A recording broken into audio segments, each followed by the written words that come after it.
You're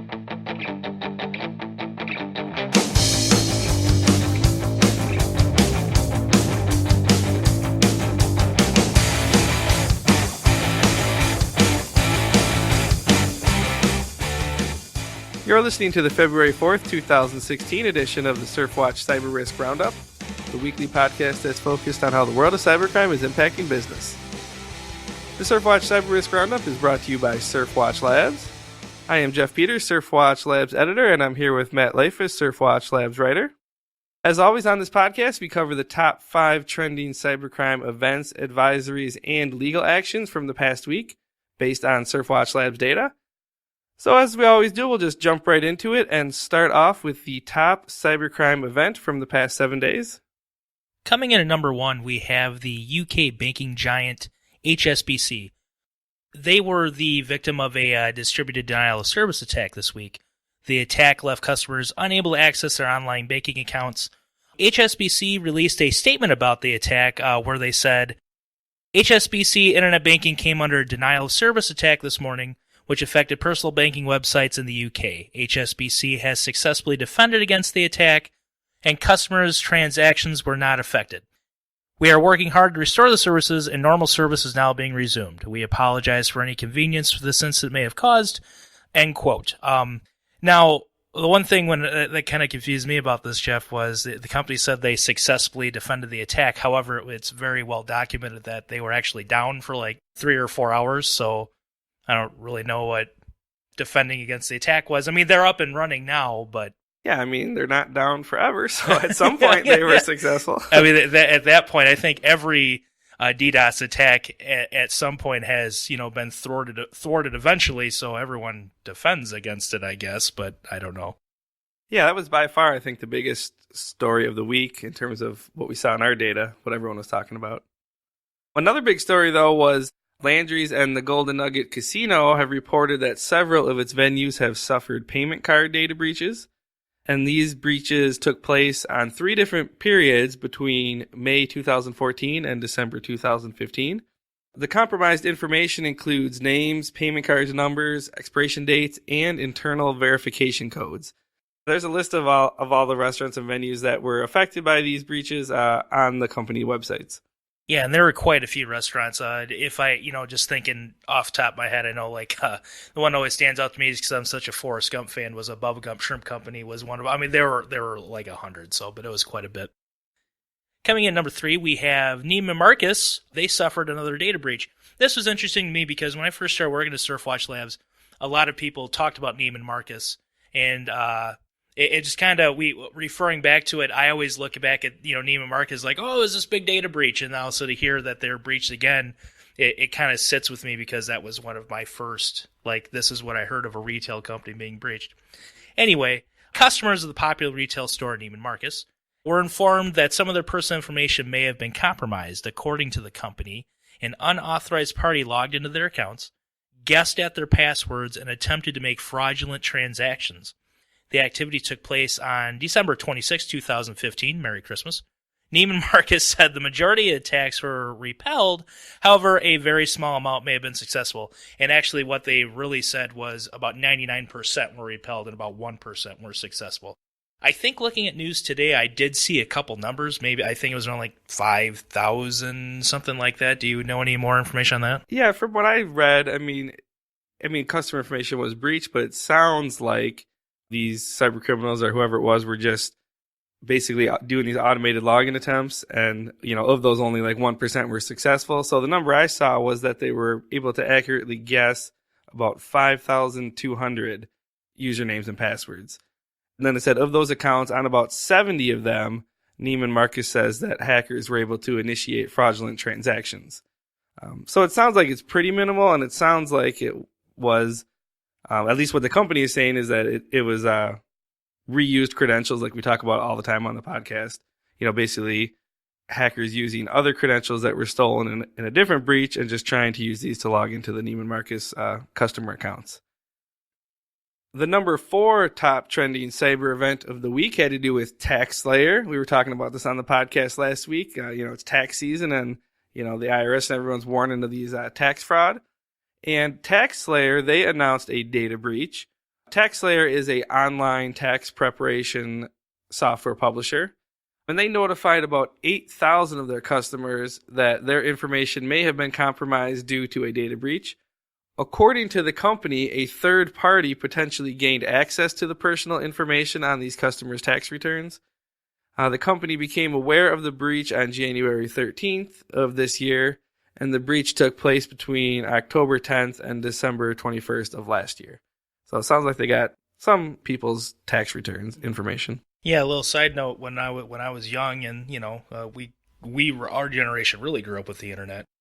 I actually used TaxSlayer way back in the day. I was just so impressed. It was like $9 to do your taxes. I was like, heck yeah, and it was super easy. So I don't use them anymore, of course, but yeah, just I thought that I had a little bit of nostalgia when I saw them come up that they were breached. Yeah, I never heard of them before. It's interesting that they've been around for that long then. Yeah, they're not as popular as like H&R Block and other places, but they do a decent job. And the number 5 top trending industry target this week was the Fraternal Order of Police Union. An activist group has managed to obtain and leak 2.5 gigabytes of data from the Fraternal Order of Police Union. The FOP, for short, is America's largest police union, representing over 330,000 law enforcement personnel. Chuck Canterbury, he is the FOP national president, and this is what he had to say on this breach. We have contacted the Office of the Assistant Attorney General in charge of cybercrime, and officials from FBI field offices have already made contact with our staff. So he's just kind of saying, they are looking into the breach. The data that was leaked included some of the union members' information, like names and addresses. The data also include hundreds of contracts, regional authorities, and local FOP chapters. So, yeah, not much more on that so far, but I've looked. But, union, 330,000 members, big deal. And that wraps up the top 5 trending cyber attacks for the week. Now, moving on, we have the top 5 cybercrime advisories. One of the big ones that I saw everyone was talking about this week was this LG patch that came out that was affecting the G3 smartphones. So what happened was LG recently patched a security flaw in Smart Notice, and Smart Notice is this multifunctional widget that manages contacts, notifications, weather, traffic alerts, things like that. And this application comes pre-installed on millions of Android G3 smartphones, and it can be exploited because the app fails to validate data. So essentially the SD card is left vulnerable to exposure. So there was a video posted on YouTube. The researchers posted a video there, and they showed that they were able to attack a person's phone by sending them a contact with malicious JavaScript contained in the name field. And then once that code was on the phone, any information stored on the phone's SD card could be stolen. So that was kind of interesting, and just a big advisory because, I think it was like 10 million was the number of people potentially affected. Yeah, that's quite a number. Coming at number 2 for the top trending advisors for the week, we have an eBay flaw that's allowing criminals to push malware onto people, create phishing sites. And here's what's going on. eBay was recently warned about this flaw in its online platform. It allows hackers to launch phishing sites that can pass malware. And what's happening is they're doing this by using a JavaScript library called JSFUCK. So if you guys can spell that out. According to security researcher Roman Zakin, attackers can, quote, create their own eBay stores and use each product's items description field to host malicious JavaScript code in JSFUCK. The flaw was discovered on December 15th, 2015. However, on January 16th, 2016, eBay said that they would not fix the flaw. That's kind of nice of them. Yeah, I've seen stuff like this with eBay before, with people basically doing different attacks through eBay, and I don't know. It seems like their response is never anything too impressive. They're kind of like, yeah, we'll wait till it becomes a big deal, and then we'll look at it. That's a good approach. Yeah, another big website was in the news, probably the biggest website. Facebook, they were in the news with this Ramnet worm. There's this Ramnet worm which has infected more than 800,000 machines since 2011, and apparently Facebook users, the majority of them in UK and France, have been infected with this Ramnet worm in recent weeks. So what happens, this worm can spread very quickly online. So obviously, since Facebook's such a huge site, it's kind of perfect for infection because so many users, it's easy for it to spread. And this worm is being used to steal usernames and passwords from Facebook accounts. So if you're a Facebook user in UK or France, you should be aware of that. You should probably be aware of it anywhere, though, really. I mean, there's so many things. I saw something yesterday, and this off topic a little bit, but you ever see, like, every time there's, like, a fad on Facebook, you see, like, all your friends start doing it? Like, what was the last one? It was, like, the Don't Be Like Bob. Oh, I hated those. I saw some articles saying, like, some of those were actually spreading malware. It's just, like, people just flock to all of these little fads on Facebook and do it. There's a new one right now. It's like a friend profile thing, like a thank you for being my friend thing, and I guarantee you we're going to see something like, oh, this is actually could be malicious, so... Coming at number 4 this week, there's a new malware campaign targeting WordPress sites, and WordPress gets talked about quite often. According to security researchers from Securi, a new malware campaign has been identified targeting WordPress websites. Hackers are injecting JavaScript files with malicious code. This in itself is not harming user computers. It does, however, load an iframe that shows advertisements. These compromised websites also have a secret backdoor installed. This backdoor is being used to reinfect websites once they've been cleared of malware. The first attacks took place on December 22nd, 2015, and as of right now, the last registered attack that was identified took place on February 1st. So when we're talking, like iframe showing advertisements, it could be malvertising. There's certain things that could be done with that. However, the article I read about this, it didn't actually say that's what was going on. They just kind of identified the behavior, but they didn't say that anything super malicious was going on. Yeah, so I was actually looking at that article that you're talking about, Matt, on Softpedia, and they have an update on it now, and it says, because we just couldn't believe that this complex campaign was set up just to show some silly ads, Softpedia actually reached out to Securi on Twitter, and they talked to a few people. One of them is Jerome Segura, who we've had on our podcast in the past talking about malvertising. And he says that, yeah, it is a fake ad, but then this ad redirects to the nuclear exploit kit. So it actually is, basically, whatever you want to call it, malicious ad, because it redirects to the nuclear exploit kit. Well, that makes a lot more sense. Because I was reading that, I was kind of like, well, this is, it's interesting. I mean, clearly they're doing something, but it doesn't seem to be accomplishing a whole lot. And then the final cybercrime advisory for the week had to do with the Dridex botnet. We've talked about that on the podcast in the past. Well, a FireEye researcher put out a recent blog about the botnet, and it said that the Dridex botnet activity slowed down during the holiday season, but that activity has begun to pick up over the last few weeks. He went on to explain that the Dridex botnet campaigns have mostly targeted manufacturing, telecommunications, and financial services sectors in the United States and the UK. And he also said that the operators behind the Dridex botnet have changed their tactics after a failed October 2015 takedown attempt. So yeah, there was a takedown attempt, and then they did slow down a little bit over the holidays, but it sounds like they're, ramping up again.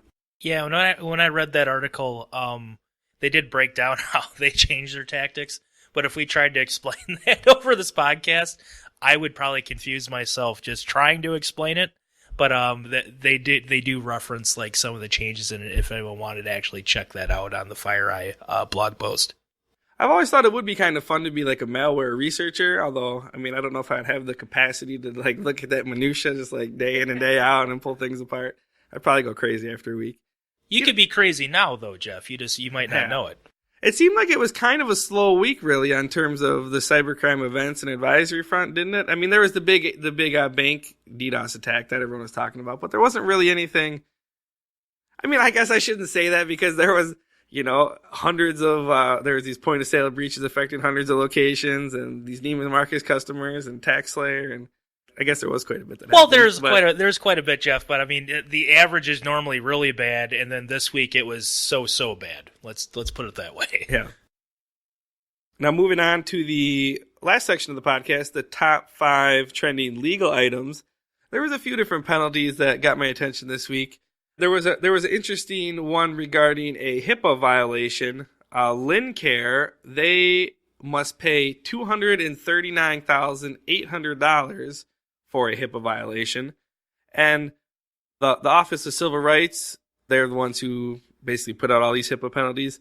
They said that this was only the second time in history that they have sought civil money penalties over a HIPAA violation rather than just coming to a voluntary settlement, because usually both parties would kind of agree. But this time they actually had to go after civil money penalties, and it's only the second time that that's happened. But just a little bit of background real quick on that. What happened was the OCR, they started an investigation after it was discovered that a Lincare employee removed patients' information from the company office, left the information exposed in places where an unauthorized person had access, and then abandoned the information altogether, which obviously can't just leave abandoned patient information out there. Over the course of this investigation, they found that Lincare took only minimal action to correct these inadequacies. OCR Director Jocelyn Samuels, she said that while OCR prefers to resolve issues through voluntary compliance, this case shows that we will take the steps necessary, including litigation, to obtain adequate remedies for violations of the HIPAA rules. So kind of her busting out her stick there and saying, we're going to make sure you follow stuff. Coming in at number 2 for the week, the SEC is going to get another $4.2 million from a hacked news release scheme. Ukrainian-based Concord Bermuda has agreed to pay $4.2 million, sorry, Dr. Evil there, to the SEC. Concord is alleged to have made approximately $3.6 million buying and selling stock on the basis of hacked press releases stolen from the two newswire services between 2010 and 2014. Well, that doesn't seem like that's going to pay off very well for them. They got to make $4.2 million. Anyway, sorry, off topic. Well, that's like, it's actually a legal term that I come across all the time. I think it's called like disgorgement, where you have to repay your like ill-begotten gains plus interest. Plus interest. Well, so that must be the interest. A little more information here. They also allegedly made additional profits trading on press releases stolen from a third newswire service in 2015. A total of 34 defendants are charged in the scheme, which generated more than $100 million in illegal profits. Previously, 2 other defendants agreed to pay $30 million to settle the SEC charges. The SEC litigation is ongoing against the remaining defendants. Have we seen, is this pretty new then? Is it? This looks familiar to me. Yeah, this was kind of a big story a while back when the different like press release agencies were hacked into.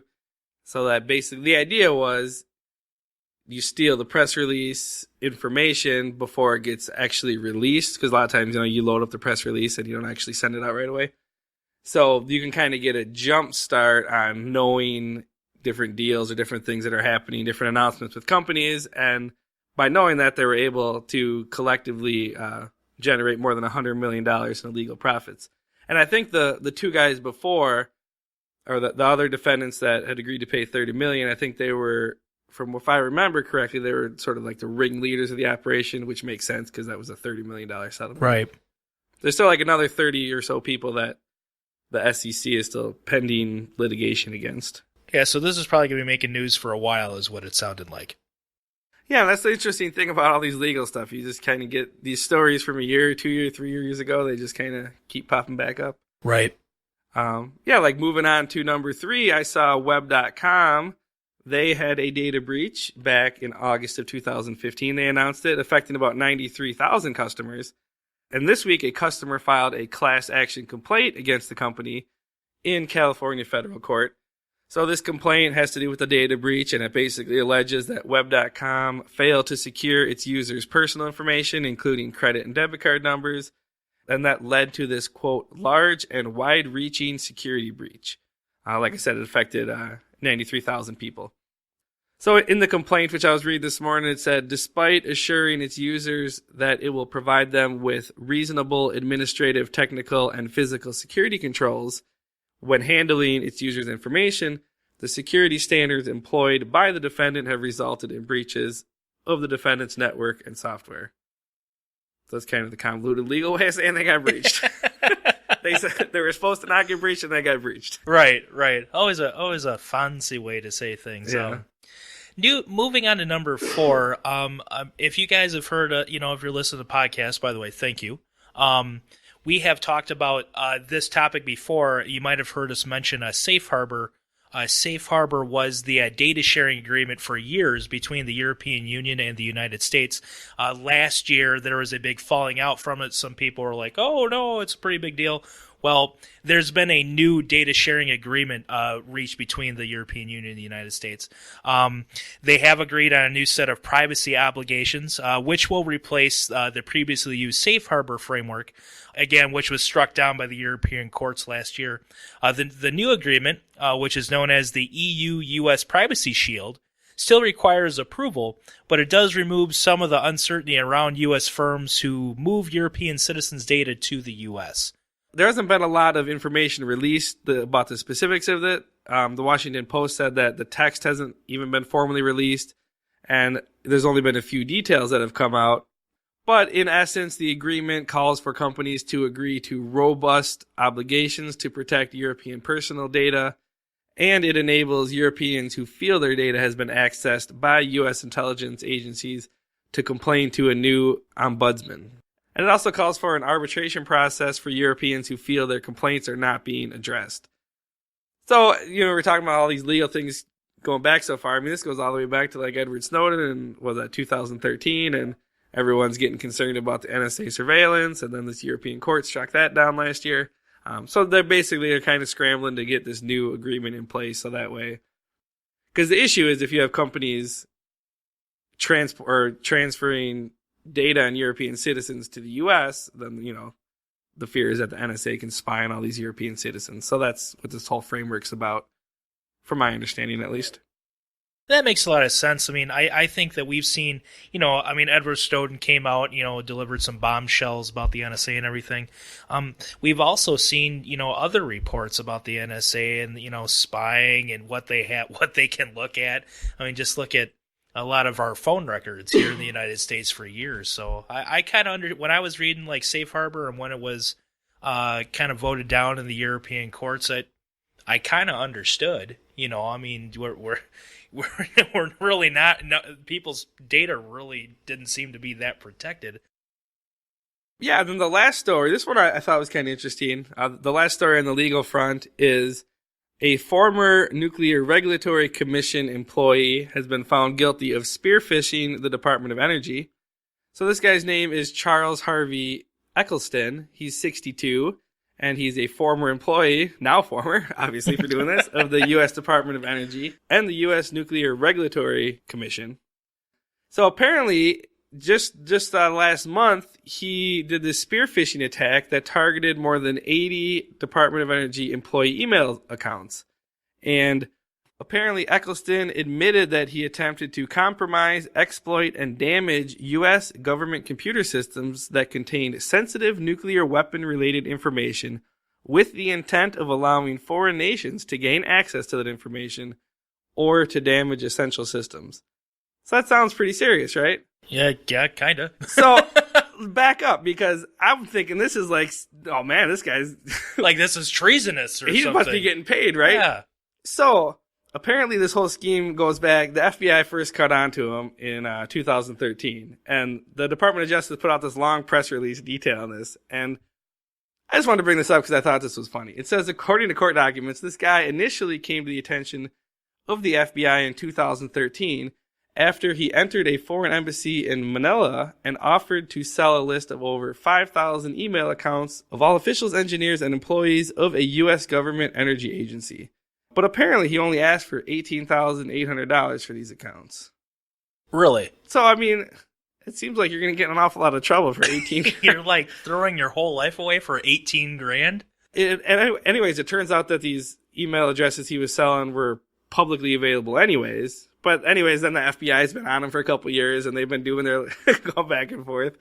And then they finally convinced him to basically spearfish the company, and then he got arrested. Congratulations, Mr. Eccleston, good job. I thought that was a funny story. Could have been the funny story of the week. Oh, yeah, it could have been. Yeah. Did you find anything this week for the funny story of the week? I sure did. And I love discussing spam emails. I saw a TED Talk recently. The gentleman's name was Jim Veach, and part of his job was to he actually goes through and answers a lot of these spam emails, and it's hilarious. But so I'm a really big fan of reading spam emails, and Graham Cluley. Graham Cluley is he's a cybersecurity blogger, a security expert, and in this article he shared a spam email that he got. Pretty funny in my opinion. Apparently, the scammer tried to impersonate a quote toilet for hire. Not at all sure what that means, but here's how the email read. The subject line said, "GS toilet hire, invoice SI 523 for €60, and it had a due date of February 20th, 2016. And here was the message. Good morning. Thank you for your business. We're pleased to attach your invoice in PDF. Please bear in mind that if we are in the area, the price is reduced to €15 plus VAT per visit. Full details, including payment terms, are included.